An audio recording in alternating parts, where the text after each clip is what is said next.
तब तो ये सिद्ध हो गया है कि जिनके साथ कांग्रेस रहेगी वो डूबेंगे ही। हम तो डूबे हैं सनम, तुमको भी ले डूबेंगे। पहले तो मैं एक खुशखबरी देना चाहता हूं। प्राकृतिक आपदा में कई बार किसान की फसलें तबाह और बर्बाद हो जाती है, और किसान की फसल बर्बाद होती है तो केवल फसल बर्बाद नहीं होती, उसकी जिंदगी बर्बाद होती है। प्राकृतिक आपदा में होने वाले नुकसान से, जोखिम से बचाने के लिए प्रधानमंत्री फसल बीमा योजना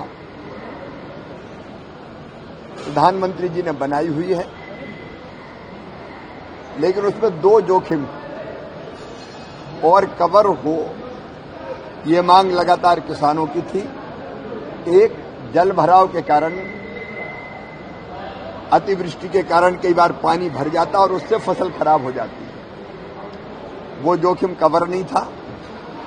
और दूसरा, जंगली जानवरों से होने वाला नुकसान, वो भी कवर नहीं था।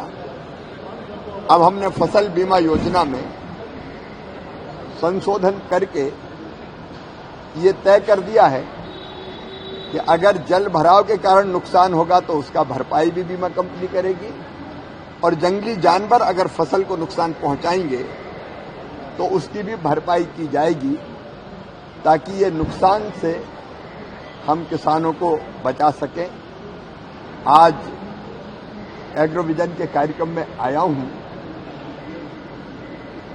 टेक्नोलॉजी का उपयोग खेती के लिए आज बहुत महत्वपूर्ण है, और इसलिए चाहे वो आर्टिफिशियल इंटेलिजेंस हो, मशीन लर्निंग हो, रोबोटिक्स हो, इन सब टेक्नोलॉजी का इस्तेमाल करने के लिए किसानों को प्रशिक्षित भी कर रहे हैं, और डिजिटल एग्रीकल्चर इंफ्रास्ट्रक्चर बनाने का काम भी किया। बाकी चर्चा विस्तार से एग्रोविजन में करेंगे।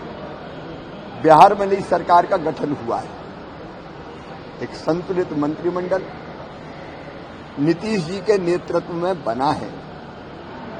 महागठबंधन अब गठबंधन नहीं रहा, गठबंधन टूट रहा है, पार्टियां बिखर रही है और परिवार भी दरक रहे हैं, क्योंकि उनको जन कल्याण से कोई लेना देना नहीं था। स्वार्थों का गठबंधन था और प्राथमिकताएं ही गलत थी। और अब तो ये सिद्ध हो गया है कि जिनके साथ कांग्रेस रहेगी वो डूबेंगे ही।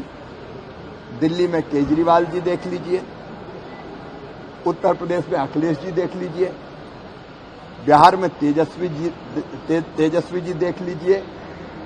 जहां कांग्रेस बैठेगी गठबंधन में, वहां पराजय तय है। हम तो डूबे हैं सनम, तुमको भी ले डूबेंगे।